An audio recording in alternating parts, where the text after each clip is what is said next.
Alright guys, BLM here, back with a new video. In this video, I'm back with another 20th anniversary retrospective for season of International Survivor. This time, we'll be talking about the original season of Australian Survivor 2002, which is one of these long forgotten seasons of Survivor, especially with the rebooted Network 10 series that currently takes the forefront, and in reality is its own separate series. But I do feel like this season is an interesting one to talk about, especially under the context of when this season came out. In Australia, this season was aired in place of Survivor Marquesas, and considering the time, this season does produce one of the best players of this era of Survivor, and to me, probably the best winner and winning game for quite a while in Survivor history. But despite that, the majority of the season is pretty boring, with a mostly dull cast, dull gameplay, dull location, and really just overall dull presentation that does make this a tough season to get through. It makes this one of my least favorite seasons of Survivor to actually watch. But I did still rewatch the season here, and like all my other retrospectives, I have a lot to say about it, so let's just jump into it and start talking about the premiere, which starts with the bus driving through the Australian outback with the players on board being blindfolded for some reason. But the intro here is similar to what you would expect from old school Survivor. But eventually they arrive in Whalers Way, the location of the season, which is a painfully boring one, where the camps really just feel like barren wastelands, and they have no fishing spots or even a water well in their actual camp, and actually have to switch days with the other tribe, where one tribe would get to get water, the other tribe gets to hunt for food, and this just all felt so ridiculous to me. They do end up playing heads or tails to decide which tribe gets which camp, to which they let the youngest person on the cast, in Jane, be the one that calls the flip, and really, like, why? I mean, this really ends up just singling out Jane here, especially when she ends up losing it for her tribe. The tribe then gets their first real challenge, where they have to swim out to a pontoon to get their supplies, which I found humorous how the show literally just skips over the actual swim itself and returns from break after they had already gotten the supplies. But we do get both tribes trekking back to their camps. Kadina's content is mostly boring, being based around the survival aspects of the show, with them trying to make a fire and failing. Lucinda ends up making a bad first impression, with her coming off as a bit abrasive during the trek. Tapara gets similar content, but at least has more interesting people on that tribe. But really, that is a massive problem with this season, is its cast and the lack of diversity within it, where there's barely a POC in sight, and some of the members of the cast fit into the same sort of archetypes, so many of these people just kind of blend together. And because that, there's a lack of conflict, a lack of interesting dynamics, and really just a lack of intrigue in how this cast is interacting with each other. And also, strangely, this premiere contains very minimal confessionals, where the first confessional isn't until around the halfway point in the episode, and some of the season's biggest characters and players, Rob, Shona, and Craig, all don't get a single confessional over the course of this opening episode, which does feel very abnormal. Especially with Rob, considering the fact that he ends up winning the season. But back to Tapara, Katie instantly stands out as a notable character here, with her taking charge of the camp. They do eventually get fire through using the pages of a journal. And for some reason, both tribes get a camera to take pictures for some reason. And Tapara ends up taking a picture of their fire, which just felt weird. On Kadina, a major storyline there is David being sick, to which he ends up getting head massages before the immunity challenge, only for him to eventually drop out of the immunity challenge anyway. But we do get to the immunity challenge itself, where we do find out that the immunity idol is a bell for some reason, so that was weird. But the challenge does take place at night, which does provide some pretty cool visuals here, with them throwing torches in the middle of the night, trying to start a fire. And this is a cool concept for a challenge, but it ultimately fails, as after 40 minutes, neither of the tribes are able to start a fire due to the massive amount of wind. So production ends up stopping the challenge and announces that they will be doing another one the next morning, which was pretty lame, especially for the first challenge. Again, for this to be in the premiere episode is really already a sign for how mediocre this season's going to end up being. Especially because, like, when we get to the next morning, like, the immunity challenge ends up being a really boring Q&A, where the first to get a question wrong ends up going to tribal, and the questions are so easy here, to the point where they force the tribes to pick another person from the opposite tribe to answer the remaining questions for that tribe, leading to a Lucinda versus Jane showdown that ends on the first question, where Lucinda gets it wrong, and Kadena goes to tribal, where Lucinda literally tells the entire tribe to vote her out due to her losing the challenge for them, and we get the tribal, where Lucinda is voted out in an 8-0 vote. 8-0, meaning Lucinda votes for herself, which is against the rules in Survivor US, but in Australia for these earlier seasons, they did allow it. And this does end up happening again in the very next Australian season. And really, it is insane that we literally have this shot of her writing her own name down and showing it to the camera. But again, that's Australian Survivor 2002 for you. And I guess with that, we should talk about Lucinda, who, to me, is at least memorable as a first boot. Again, she's memorable for terrible reasons, where she literally votes for herself. But I do remember her pretty well. I mean, again, she's voted out due to a really ridiculous situation. But I mean, outside of this, though, she doesn't do much of note. Again, she comes off as a bit too abrasive early on. But the rest of her content is about her being the mom of the tribe, and again, her telling everyone to vote her out. So again, there really just isn't much for Lucinda here, despite her boot being somewhat notable. With that, let's move on to episode 2, where we start off by getting an introduction to Rob, the eventual winner of the season. And this was so blatantly setting himself up as the winner here. Again, a bit of an abnormal winner's edit in the sense that he was invisible in episode 1.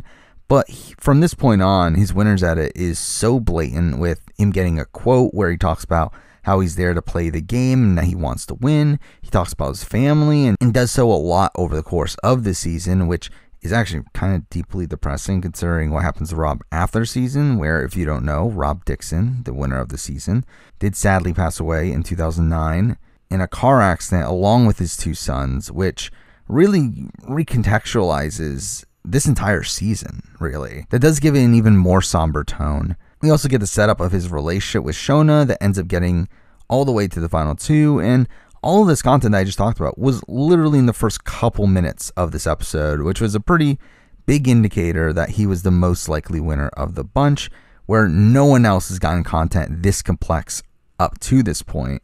We do also get more content from Katie, who gets set up as a big game player, talking about her manipulating men, only for her to then say she's not manipulative, but she's good at getting what she gets, which is, again, very indicative of her inability to own up to her game, which becomes more prominent later in the season. Jeff gets a lot of content here with him injuring his foot and also annoying his entire tribe by mocking the other tribe, and also gets content about him being a loud snorer, which Jane gets to narrate most of those scenes about her being annoyed by him. Jane also gets a lot of focus here with her struggling to bond with these other players that are much older than her, though we do see the start of her bond with Sophie. And really, again, like, for me, while this tribe still isn't the most entertaining one in the world, I do feel like Tapara is clearly the more interesting tribe of the two, where we go to Kadena, and really the only true notable character there in the pre-merge is David.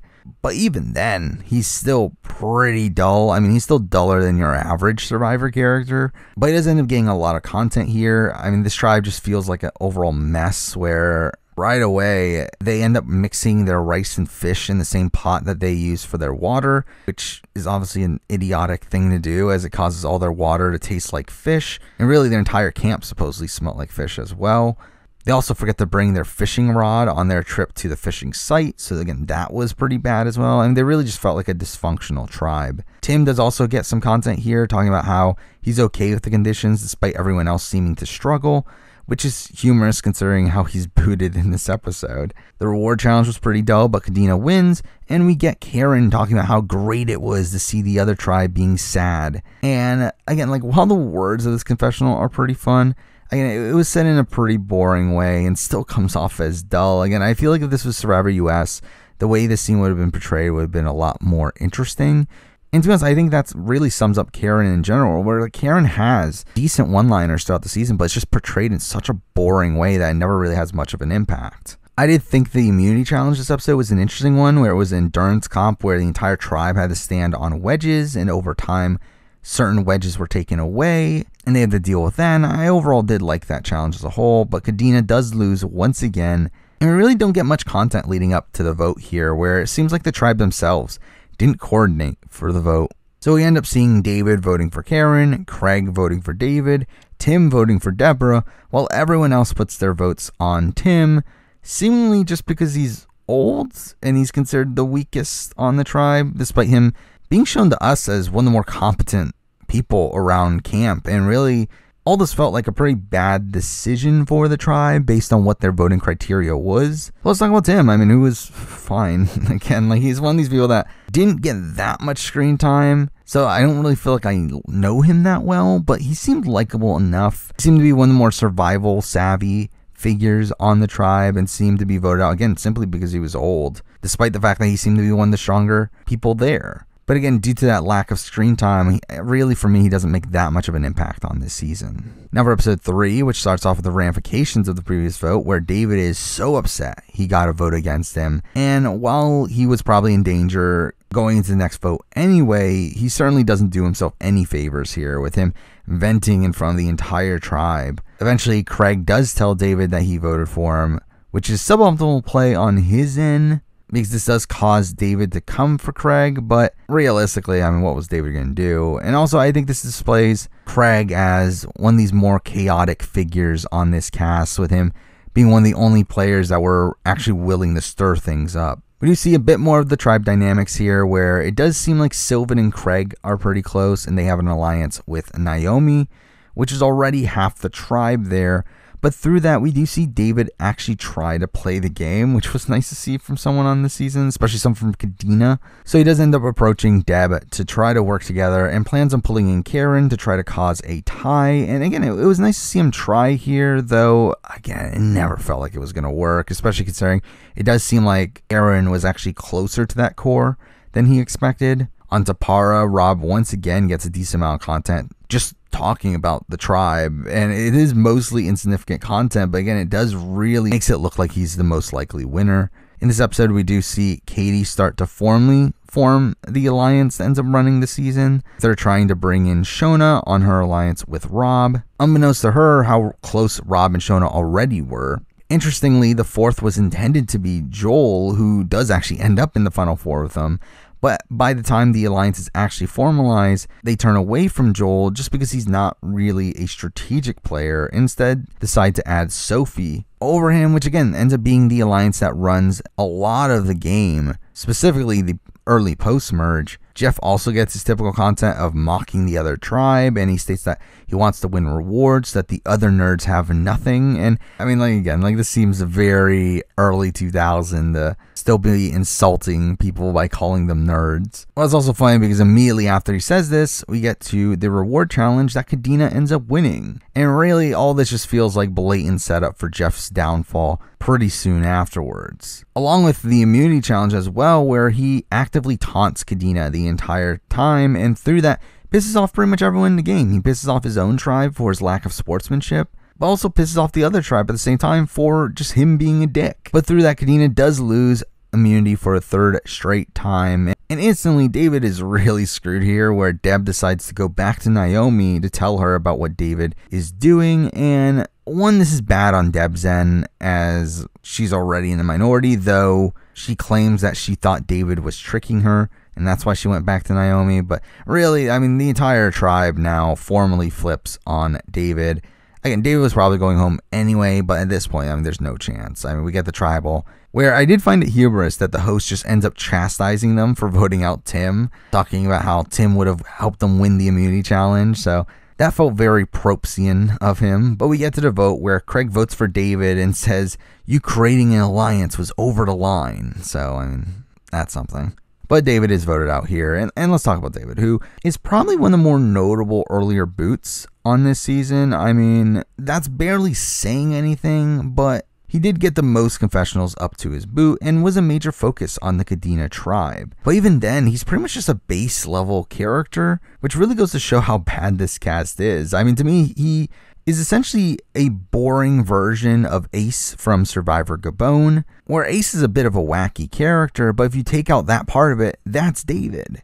I mean, David did seem to be one of the only actively strategic players on Kadena, but even then, he didn't really play that hard until when he knew he was about to go home in this episode. He was also looked at as untrustworthy and proved himself to be a bit of a loose cannon. So again, while I do think he is someone that probably has some potential on a modern season. His game was never going to work here in a season from 2002. Now for episode 4, where at this point Kadena is in serious trouble, as with them losing 3 members already, another lost immunity means that they're guaranteed to come into the merge down in numbers, and that really becomes a focal point of their content. Sylvan also gets more content in this episode, with him starting to feel weak, which becomes a major storyline moving forward. I did also find it funny how they were talking about how they're the Gen X tribe, and Deb wishes there were older players around. I mean, even like Tim and Lucinda, who you literally just voted out, but whatever. They do end up losing the reward challenge, which leads to Craig saying he misses chocolate more than his family,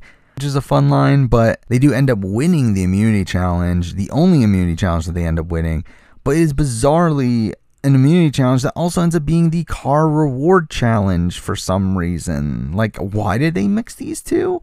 Like, I don't get why they just didn't have the car reward later in this season, but this is just a really lame way of handing out a car, where what happens is that the winning tribe gets put into a random draw for the car, and funnily enough, Sylvan wins the car despite him not knowing how to drive. So this felt like a train wreck. And also, I didn't even mention the immunity challenge itself was weird, where it was the blindfold challenge, where the blindfolded person was driving the car and the tribe had to navigate that person through a course, and that was just a weird thing too. But here Tapira is finally going to tribal, and I mean, come on, just going home. Again, there was just so much setup to it. It was so blatant, though I will say he actually comes closer to staying than I ever would have expected him to. Now, he does still get more negative content in this episode, with him being kicked out of the shelter so that other people can sleep. We do get some more alliance talk with Rob, who talks about his relationship with Katie, being worried that she is playing him. Katie is also like super high on herself in this episode over her being able to create the alliance, and talks as if she has Shona's loyalty, which we know in reality, obviously Rob has it instead of her. We also get our first real sense of what Lance is doing in the game, with him talking about how close he is to Rob, but not wanting to make alliances because, I mean, why would you? But really at this point, I mean, the entire tribe seems to revolve around Rob, to where he's in such a strong position moving forward. And really, as long as Tapara gets their merge in numbers, which they're almost guaranteed to do at this point, Rob's essentially won the game already. Especially considering how stagnant the gameplay is on seasons like this. It's like the game is already won at this point, for all intents and purposes. But Rob even becomes a pretty integral vote here, where it does seem like the majority of the tribe actually wants to get rid of Jane at this vote, including 2 of Rob's close allies in Katie and Shona. However, he seemed to be very pro Jane, and through this he's able to flip over Joel and Lance and get them to vote with him and Sophie and Jane in order to vote out Jeff, who does end up going home in a 5-3 vote here. Again, most of which seeming to be due to Rob's influence here. Below that, let's talk about Jeff, who was a notable character here. Again, he gets so much content, showing all the faults in his game and showing how much other people were annoyed by him. I mean, he really gets this typical downfall edit here and really seemed like the obvious first boot from his tribe. But again, like, I'm surprised he had 3 votes on his side. I'm surprised that he would have actually stayed this round had Rob not fought as hard as he did for Jane. It did seem like Jeff was actually going to survive this round, which is mind-blowing to me, considering how poorly it seemed like he played for the majority of it. And like, again, at the point where your own tribe's kicking you out of the shelter because of your snoring, it's like, I'm surprised that they didn't just straight up vote him out for that alone, considering the strategy of the season. But again, him having some people that want him to stay, that's at least a pro for his game in what is otherwise a mostly really terrible game. Now for episode 5, which starts a bit of a slog, where from this point on, until the final 7, no one but Kadena members end up going home, and there really just isn't much intrigue along the way. Though we do start this episode with the ramifications of the previous vote, where Joel confirms that Rob changed his mind over the last vote, and Joel is upset that he compromised his integrity and went against his consciousness, which again further proves to me just how important Rob was in the Tapara dynamics here. And also just shows how easily molded Joel is as a player. We do also see more of Katie strategizing. This time she literally runs through scenarios in her notebook with Rob, which just felt ridiculous to me to see her literally write down her endgame plans. even though she does end up burning those pages by the end of the episode, but still. On Cadena, we get more of the Sylvan is sick storyline, with him now wanting to quit. And to make matters worse for Cadena, Deborah ends up injuring her ankle as well, which essentially dooms their tribe moving forward, as the next immunity challenge ends up being one involving a lot of running. Cadena loses once again, and at this point, again, they're screwed coming into the merge. I mean, they're down in numbers, and with this gameplay of the season being pretty straightforward, the old Cadenas here are going to go out all in a row. We don't even get much scramble before the vote itself, where we do hear that Deb wants to go for Karen, while Craig seems to be very anti-Deb, and we get the tribal where for some reason Deb gets voted out in a 3-2 vote. Again, with no real explanation to why Sylvan voted for Karen over a person that was literally injured and cost them the challenge. But either way, I mean, Deb goes home here. And let's talk about Deb, who, I mean, I have pretty much nothing to say about. I mean, she was there. I mean, she seemed like a dull character, really didn't bring much gameplay-wise to the show either, where even that one opportunity that she had with David, she ends up not taking it and seemingly puts herself on the bottom of the tribe. I mean, to me, again, I really got nothing out of her, despite the fact that she gets a decent amount of airtime throughout the season. I believe by the time she's booted here, she has the most confessionals. But again, I just feel like I know nothing about her. Now for episode 6, which again felt like another pretty clear-cut episode at this point. We do have a pretty solid trajectory of where the season is going. But at the beginning, we do see Sylvan being confused over the previous vote and does suspect that the other 3 are working together, which obviously sets up his boot here. Naomi also gets some content about missing home, to which we see Karen being annoyed at her for being so emotional. Which again, in general, I wish we just got to see more of Karen on this season, as to me it is pretty humorous just how cold she is in the game. But this does lead to the reward challenge, where the winning tribe gets a phone call from home. And Cadena actually has a lead for most of this challenge, but loses a bolt and can't find it, and through that Tapara ends up passing them and winning instead. But for some reason, production actually allows Tapara to share the reward with Cadena, which makes his entire comp pointless. But we do get some notable phone calls here. I mean, obviously, again, Rob talks to his family, which is sad now in retrospect. Shona has a Sophie-esque moment where she lists out all the foods that she wants when she gets back to her mom, which felt really weird coming from a woman in her late 40s.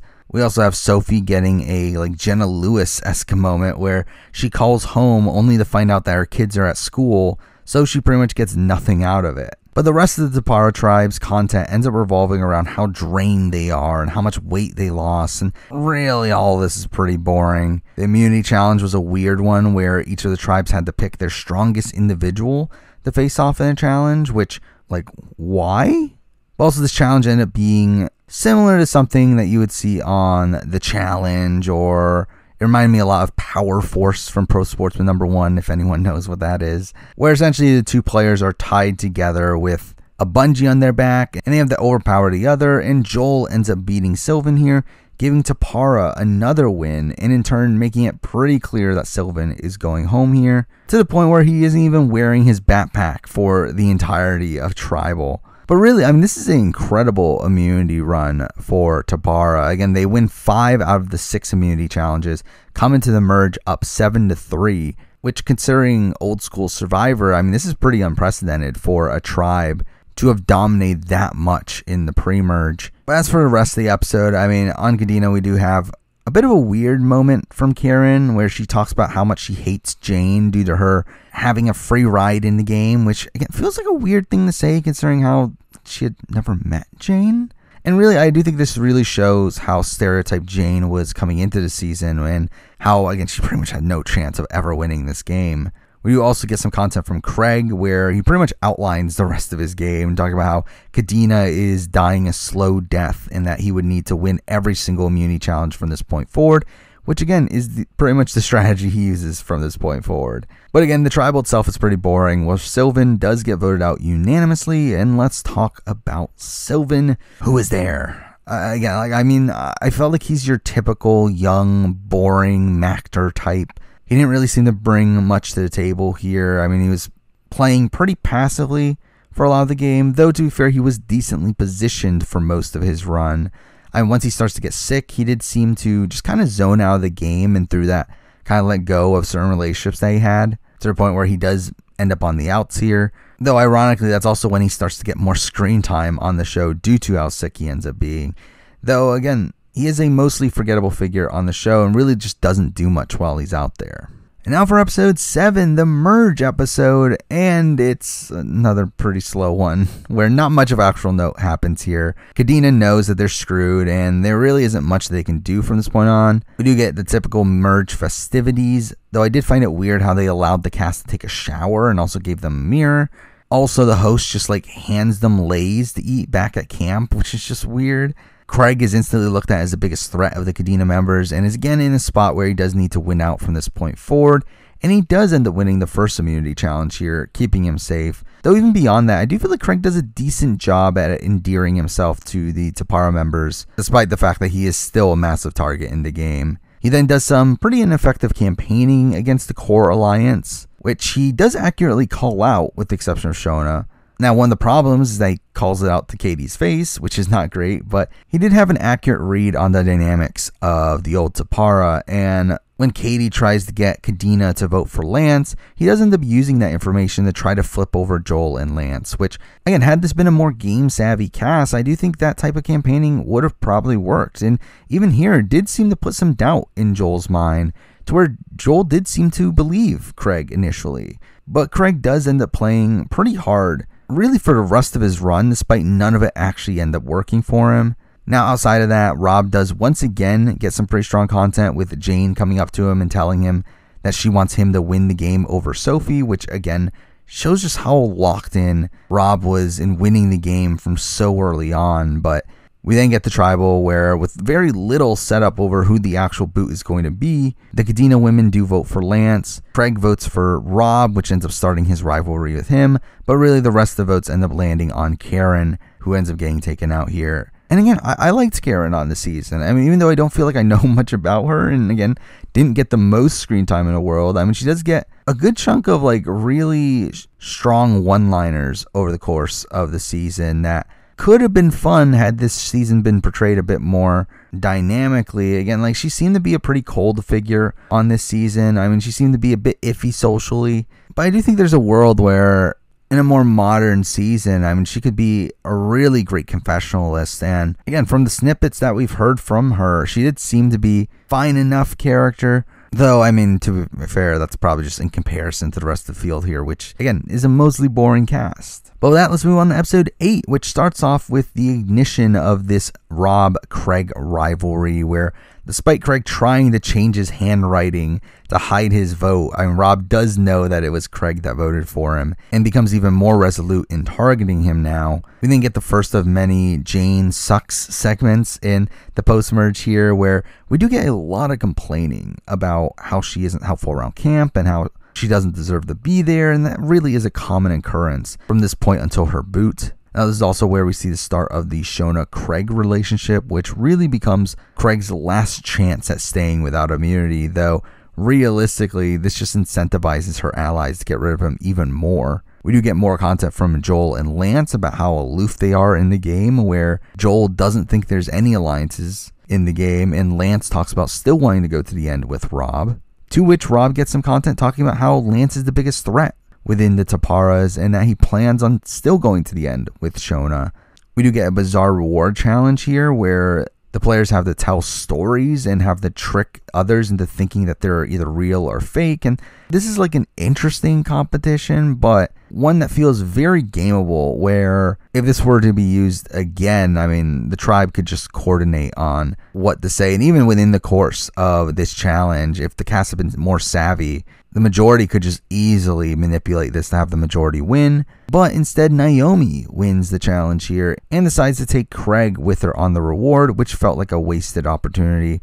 But they get this weird reward of staying the night in a cottage where they get a meal and can surf the internet. And this entire scene just felt very bizarre coming from a Survivor episode. But afterwards, we do get a bit of strategy, particularly around managing Joel and Lance, where Joel does approach Rob about what Craig told him about Katie, and Rob is able to spin him back around, which also makes Rob feel like Craig is an even bigger threat to him now. We do also see Craig try to campaign to Lance, but it's ineffective once again because Lance doesn't believe that Rob and Katie would make an alliance.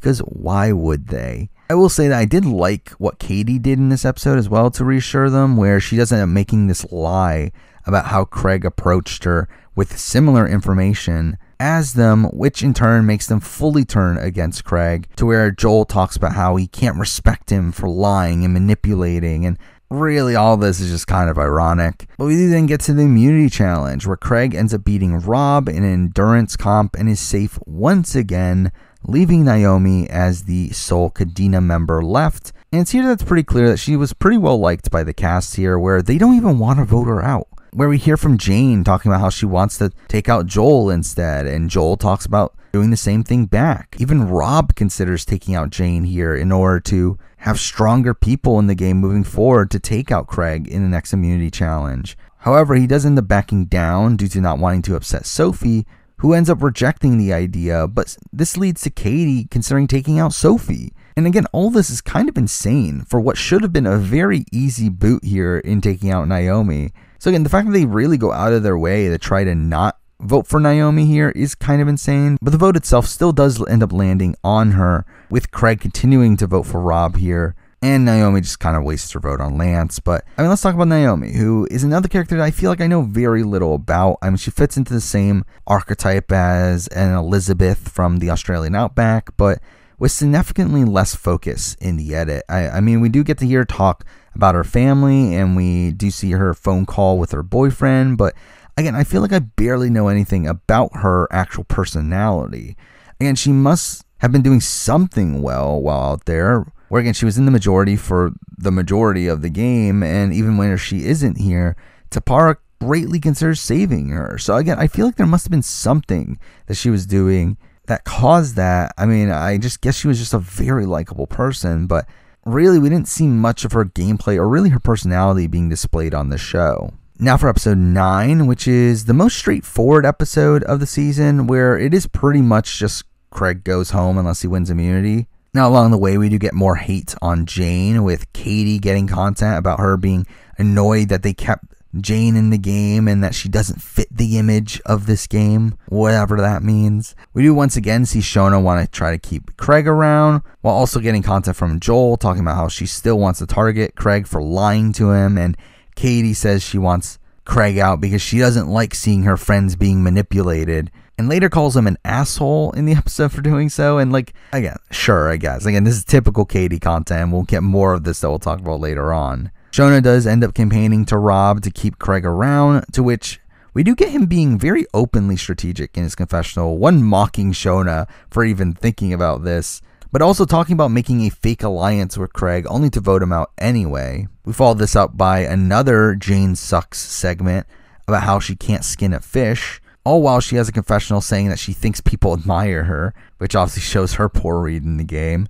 Lance ends up winning the reward challenge, where he wins a pizza, but he ends up sharing it with everyone, which again makes this entire challenge pointless. But through this, Shona ends up not eating her slice and ends up giving it to Craig instead, which, I mean, would be good jury management on Shona's end if that was intentional, but obviously it wasn't. But then we get to the immunity challenge, where it was the gross food eating comp, where Craig goes out in the first round and everyone cheers, and really, I mean, that's the episode. I mean, who cares? Craig's going home, but Sophie does win here, and we actually do get some decent content from her throughout the rest of the episode, with her seemingly making herself a bigger target here, and Rob in particular gets to talk about how he's very wary of her, only for immediately afterwards we see Sophie approach Rob to make a final two with him, with her being straight up honest with him, and her even stating to him that she knows that he already has a final two with Katie. So, like, I don't get why she would think that this was his true final two. Like, this is all just so bizarre to me. Because really, to me, this is like the biggest mistake that Sophie makes in the game in an otherwise pretty strong game. Afterwards, we do see Craig at least try to stay. I mean, he does once again try to flip Joel. But again, the main sticking point for Joel is that he doesn't believe that Rob would be able to lie to him. We do have Craig telling Shona to tell Lance and Joel that he's telling the truth, which doesn't really go anywhere. He tells Rob that his voting for him was due to a deal that he made with someone to put the votes onto Rob, which is a lie on his end that he ends up spreading to cause distrust, but it actually does seem to work to a degree. It doesn't end up saving him here, though it does cause a lot of distrust between Rob and Katie, with him thinking it's Katie that was doing this. But again, it's like it doesn't end up saving him. Craig still gets voted out here unanimously. And let's talk about Craig, who for the most part I do really like. I mean, I did feel like he had a bit of a slow first couple episodes, but by episode 3, I feel like Craig becomes one of the biggest characters on the season. Again, really stirring up a lot of chaos from the point where he puts that first vote onto David in episode 2. And here in the post-merge, again, like he is really just all over the place, playing really hard in order to try to save himself. But again, it was just never really effective here, and probably was never going to be effective here. He really had to bank on a massive immunity run, which was also probably never happening. So again, like for me, it's like once Kadena came into the merge down the numbers, he really stood no chance here.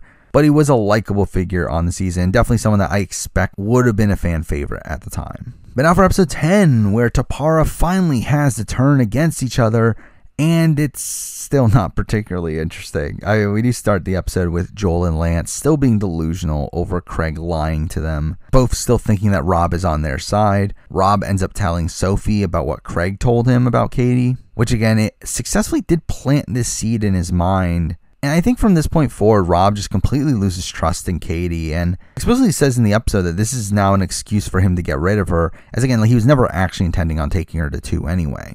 Rob and Katie have a fake reconciliation, to which Katie calls Craig a creep, because, again, that's Katie for you. But really, this entire segment really just solidifies that Rob is for sure cutting Katie at some point down the road. We get more talk about how Jane doesn't deserve to be there, but Jane does end up winning the reward competition immediately afterwards, where she wins strawberries and tea, which felt like a weird combination. But Joel also gets a lot of negativity in this episode, with him being the next target, and we get this entire segment about him being a weirdo and him having lost his mind while out there, which probably checks based on what we know about him postseason. But we do see this disgusting scene of him like blowing his nose and then instantly grabbing rice out of the pot, which was obviously very unsanitary. But this also leads us to the immunity challenge, which is one that I actually did like. I mean, it was a measuring competition where they would have to get the closest to a certain measurement, and it goes from like weight to length to time to volume and then to temperature. And again, I did like seeing this comp, though it was dumb to see the time competition where Sophie gets eliminated because she didn't know how to start the timer. But the comp itself does come down to Jane and Joel, where Joel wins immunity, which leaves pretty much everyone disappointed, as again, he was the clear target. And Joel himself talks about how he didn't need to win this challenge, which obviously shows his great read on the game. But now the target is on Lance's back, despite no one actually wanting to vote for Lance here. I also find it humorous how the edit completely shifts on Jane for a bit here, where Lance talks about being proud of her, and all of a sudden we get a whole bunch of content for Jane about how much she's grown over the course of this experience. Now, Rob does talk about the possibility of voting for Sophie and does consult Katie over it, but the flip doesn't happen, and Lance still gets voted out here. And I mean, Lance was there, again, another one that I just have very little to say about, because he wasn't that prominent in the edit. I mean, Lance seemed to be someone that was well liked while out there, but it didn't seem like that likability translated to game relationships. He does seem to be fairly intelligent in real life, but didn't seem to get the strategy of the game. He seemed to be so passive and really seemed to have no clue what was going on, with him like fully trusting Rob the entire time and thinking that Rob wouldn't be making alliances behind his back, which obviously he was. So again, not a great player, but someone that seems like an affable enough figure on the show. But now for episode 11, where Joel is shocked that Lance went home in the previous episode, and he's finally starting to think that Craig might have been right. And he ends up talking about how Rob must have been able to separate game from personal, which, I mean, like, no shit. We get a reward challenge for a video call with their families, which Joel ends up winning. And to me, this is a bit of an awkward scene. I mean, I haven't talked about this yet either, but Joel is someone that, if you are not aware, has become a notorious figure after the show, where in 2010, he was arrested for the attempted murder of his girlfriend, which is obviously deeply disturbing and does taint my overall look on him throughout this season, where through that I feel like I don't get much enjoyment from watching him here. But again, this video call that he ends up getting is with his girlfriend at the time. Now, I believe this is a different girlfriend from the one in the incident years later, but still feels very icky to me. And this episode really just like throws Joel under the bus with like him getting more negative content about him having mood swings and talk about him as if he's a crazy person. Again, like it really is just a sign that he probably needed help even at the time of this season. Now, I did also find it weird that while Joel got to video call his family, everyone else got to text theirs, which again lessens the point of the reward once again, which again is a very common occurrence on this season. But after that, we do get more Jane Sucks content, this time actually leading up to her boot with both Rob and Shona talking about their annoyances with her. But then we get to the immunity challenge, another endurance comp where we get this bizarre scene of Joel rapping the entire time, where he starts off with Ice Ice Baby, and we cut to 10 minutes later and he's rapping Baby Got Back while he falls down. That was all weird. We also have Jane trying to negotiate for food with the host, and he like turns her down, but eventually Shona ends up winning immunity here, and Joel finally knows that he's in danger. So he goes to Rob and Shona to campaign, and I will say actually does effective work there.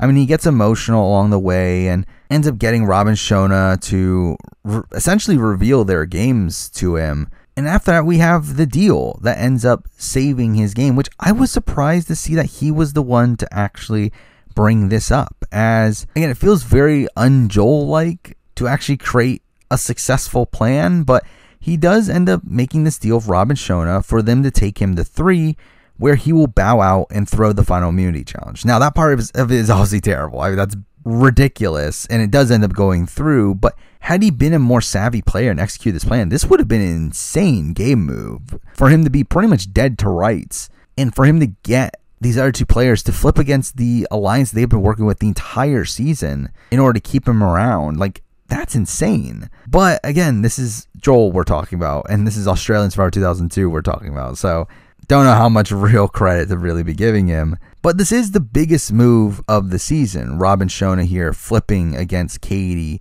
Sophie, and Jane, where they do vote for Jane, while Katie, Sophie, and Jane vote for Joel, causing a tie where Jane ends up going home due to previous votes. And I think this is a very interesting move for Rob here, where I do question if this was necessary.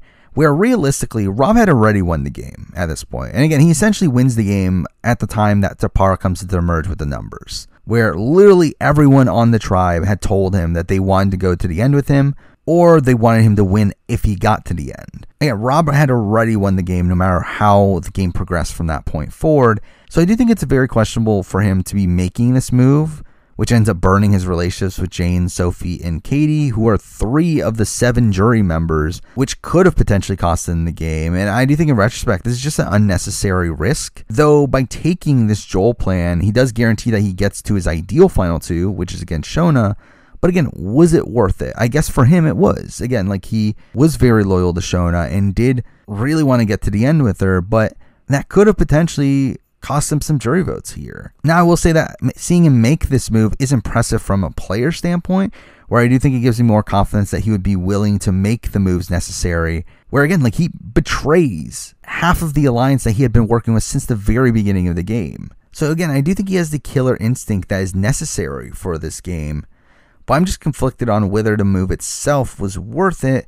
But either way, he wins either way. It doesn't really end up mattering that much. But I do think this probably ends up lowering the chances that he wins the game. But it is still a major turning point for the season and really makes for a more interesting endgame here. But through all this, we do finally lose Jane, who, again, was fine. I mean, she's young, she's naive, she didn't really have much game sense. But as a person, I do feel bad for her, largely to the sense that, again, this is clearly the first time she's been away from home, and she just simply doesn't have any life experience, and everyone just hated her for it out there. And I hate to see her get all this like constant negative content that really gets repetitive by the time she ends up getting booted here. Like, I found her to be a pleasant enough figure on the season to where I don't really have any issues with her, but also probably didn't make the most interesting TV.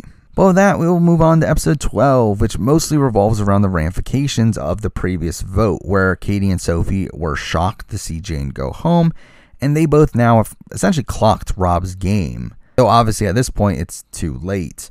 They end up comparing notes, which really makes Katie hate Rob from this point forward, where he tries to talk to her, and she is offended to even look at him, and she calls him a sleazebag. And Katie does become the initial target here, though she does end up winning both the reward and immunity challenges in this episode. The immunity challenge being a weird one where they compete in short competitions where the winner of those get a riddle to solve, and this riddle ends up determining who gets eliminated by what the person that won the previous challenge does with the riddle. Again, it's very convoluted, but it did lead to Rob accidentally eliminating himself, which was kind of weird. Again, it's a unique challenge, but one that did feel a bit confusing at points. But with Katie winning immunity, obviously the target is now on Sophie, though Katie and Sophie now work on flipping Joel, which again, if it were a more competent player, maybe he would have considered flipping, but it's Joel. They do reveal their deals with Rob and Shona to him, but again, at this point, it's too late. Joel already knew all this stuff. We do even see Rob tell Joel to play along with them, which is even more indication that this was never going to happen. We do also see Shona and Sophie talk, to where Sophie does try to throw Rob under the bus by telling her that Rob has leaked information to her about Shona potentially taking Sophie out of the game, but again, this doesn't end up mattering and really just ends up being set up for her potential boot here. Sophie and Katie do end up lying to Rob about how they are voting and tell him that they're voting for Shona, when in reality they're voting for him. But again, he was never going home here. Though again, like, all this is just the ramifications of the Final Six move, which really just put a blatant target on Rob's back. That do still make me question whether it was the right move to make, but Sophie does still end up getting voted out in a 3-2 vote. And I came out of this season really impressed with Sophie as a player. I think she's a really competent all-around player that really had one major flaw in her trusting Rob too much, but that is a flaw that pretty much everyone had. Again, she had good relationships in the game, being part of the core four, but also being close to Lance and Jane. I think she played a pretty strong game where she probably wins against anybody in the end except for Rob. Now, as a character, she's pretty bland, but again, that's almost everyone on the cast. I mean, she really just isn't that notable of a character, though I do think she is probably one of the better players on this season. But with that, let's move on to the finale, which does start with the Final Four round, which had a predictable result, but might still be one of the better rounds of the game from a TV standpoint, at least, almost entirely due to Katie, where Katie spends the entire round really pissed off at Rob and is still upset over the last tribal. And I will say that I didn't love how Rob handled this situation. I didn't love that he talks about how he didn't betray Katie and he played with integrity. And again, like, this isn't ideal, but Katie does also have a really bitter response to all this as well, with her talking about how he's not a man and how she pities him for how he plays the game, despite the fact that she herself was playing a similar game, or at least was trying to, before the fact that he flipped on her. But again, whatever. We then see Katie crying over how Rob made her feel special, and she's upset that it wasn't true, which again feels like she's taking this very personally, largely due to some deep-seated issues, probably from outside of the game.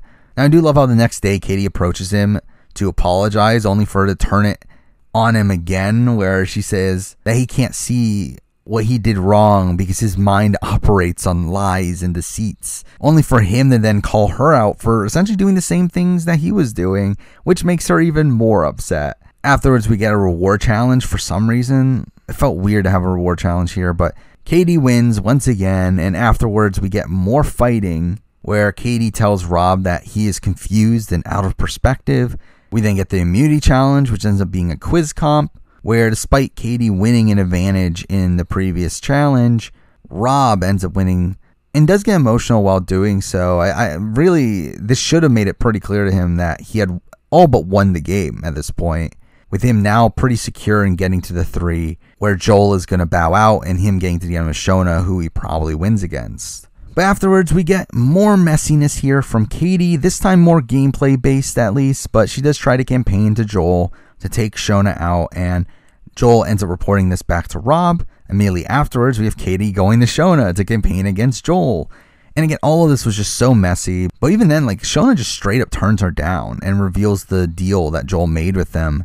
That ends up making Katie even more upset over how she has no chance, which causes her to approach Rob, and she fights with him again, calls him a prick and a habitual liar, saying that she has hardly ever lied, only for her to literally be called out immediately afterwards for all the campaigning that she just did, where she literally lied to both Shona and Joel. But This leads to her getting upset once again, leaving the conversation, saying, "You're not worth it, and thanks for nothing." Again, like, it's all a mess, but it is a pretty entertaining one. And it is pretty insane to see Katie have this massive of a meltdown in her final day here. But again, we get the tribal. Katie's voted out. And Katie is such a massive character on this season. I mean, to me, outside of Rob, she is the most notable figure from this season. And I do think her meltdown here is a major reason why I do remember her so well. Now, I will say that she is also one of the more aggressive players on this cast. And if she had just owned it and not have taken the game so personally, I probably would have a lot higher respect for her game. But to me, she is a player that does well when she is in power. But when she loses that power, she becomes a complete train wreck, as she was here. But despite those things, she is still a massive character on the season and was one of the only people that I do think was a genuinely good casting choice for the season. Next up, we have the final 3 round, which was pretty dull as we just go straight to the final immunity challenge that the jury gets to watch for some reason. And this was a really lame immunity challenge where they decided to use the guess how much time has passed challenge as the final immunity here. Again, for me, it's like final immunity would ideally be an endurance competition of wills, again, hands on a heart idol. You got Baba Booey, like stuff like that. This challenge is just super lame, especially because Joel ends up throwing it right away, and through that essentially hands Rob final immunity. And strangely, we just get the vote out in the middle of the challenge set, which is also being filmed in the middle of the day. So this was just really bizarre. But Rob does end up voting out Joel, taking Shona to the end as he promised. And I mean, I do find it humorous how Joel gives this speech on his way out about how this shows that he's not a quitter, when it's like, isn't that literally what you just did? You literally just quit. Like, what are you talking about? Now, I think this is also where I should mention that the finale format here is pretty similar to that of more modern US seasons, where in the middle of these vote outs, we would interject these with live interviews with the latest boots. And something I found interesting here is that the host ends up mocking Joel for sticking to his word, only for the audience to then cheer Joel on, which the host himself seemed kind of annoyed by, which is something that I do find humorous, but also pretty indicative of what the Australian public was thinking, where again, like, I just don't feel like they got the game. But again, Joel does go home here, and for the most part, he plays a similar role to that of like a Sean from Survivor Borneo. I mean, this clueless guy that gets drug around by the people that are actually playing the game. Now, obviously, as I mentioned before, the story of Joel post-show is extremely dark and does taint his legacy on the season. That does also make him a bit of an icky figure to even watch on the show, but purely from a game standpoint, I will give him a smidge of credit for actually getting Rob and Shona to take him to 3, even though it doesn't end up mattering because he ends up giving up his game anyway. I did like this at least gave him the option of potentially turning it on and trying to win, even though he doesn't do so. Though realistically, I never really found him to be that entertaining as like a doofus character on the season, which is what they were trying to go for. So I don't know, he just never really clicked with me as a TV character, even before I found out about what he did post-show. But with that, we're at the final 2, where we do get the typical reflection in confessionals, and we do get the rites of passage, still in the boring old school format. Though I did find it funny how instead of going in boot order, they went from tribe to tribe because of how the boot order so easily allowed them to do that. But we do get the final tribal, which is mostly uneventful, really. Again, clearly Rob has won the game. And I do feel like Shona has some really questionable responses here, where she really ends up propping up Rob's game throughout Final Tribal and ends up scolding Katie for not being able to separate game from personal, which wasn't great considering she very much needed Katie's jury vote. Rob gives a baseline performance, not being overly impressive, but nothing too negative about his performance either. The questions were mostly dull, though Katie was still bitter and does say she's upset that Rob's win hasn't been earned, so that's something. But we get to the vote results where Katie and Craig end up voting for Shona, while Rob gets the remaining 5 votes and wins the game. Obviously a satisfying conclusion to the season, with Rob being one of the most dominant winners in the history of the show, and him clearly to me being the best player during this era of the show. But with that, let's talk about the final two, starting with Shona, who I'm still all over the place on where to really assess her as a player. I mean, she is someone that talks all the time about playing the game strategically, but rarely actually does so, where we do see her playing more emotionally at points, particularly around her relationship with Craig, with her wanting to keep him around just because she liked him more, and then her also wanting to go to the end with Rob, someone that she very blatantly loses against. Now, she is a somewhat notable character, but again, not someone on the same level of the type of characters we would see on Survivor US. And it's still one that came off as pretty dull to me in the grand scheme of things. And again, I just don't know how highly to assess her game when her entire game is based around taking Rob to the end to where Rob beats her. So really, I am conflicted on how to feel about Shona in many aspects of the show. But finally, we do have Rob, who, again, is an incredible player of Survivor. I mean, he's not perfect. I mean, while he did seem to be the most cutthroat of the players on this season, I do still think he was too loyal to Shona, to where he was willing to ruin his positioning to guarantee that he got to the end with her. I also feel like the way he handles Katie and Sophie in the endgame is not ideal jury management. There's also points where he doesn't own up to his game, and that's something I don't like either, but I do still think he is a very well-rounded player, and obviously, I do think he is one of the most dominant winners in the history of the show. And to be honest, I think there's a lot of comparisons between him and Kim Spradlin, where Kim Spradlin, to me, has the best winning game in the history of Survivor, and like Kim, I mean, Rob pretty much wins the game by the time of the final 11, where at the moment where Kadena loses its fourth member, that guarantees that Tapara is coming into the merge with the numbers, and with literally everyone wanting to take Rob to the end, it really shows how insanely well positioned he was throughout the entire season. Now, I do question how repeatable his win is, though obviously, sadly, we will never get the answer to that. But again, from an old school season of the show, I mean, he is clearly the best winner of the show at this point, and is one of the best all-around players I have ever seen. But with that, I mean, that is essentially the entire season of Australian Survivor 2002, which to me is still a bad season of Survivor. Again, it is a cast filled with underdeveloped characters, gameplay that was stagnant for the majority of the season, had one of the most boring locations in the history of the show, and it had a really slow pace in terms of its presentation. Now, I will say that I did enjoy the endgame of the season more than I remembered, along with also probably the first few episodes of The Merge, where Craig is just playing super hard there. And it's really those things that make it not the worst season of Survivor ever, which, I mean, I will be talking about in the near future for another 20th anniversary video. But the main redeeming quality of this season, though, is how great of a winner it produced. Where again, Rob Dixon is one of the best players to ever play the game. But outside of that, it does still remain to be one of the worst seasons of the show that I've personally ever watched. But those are my thoughts on Australian Survivor 2002.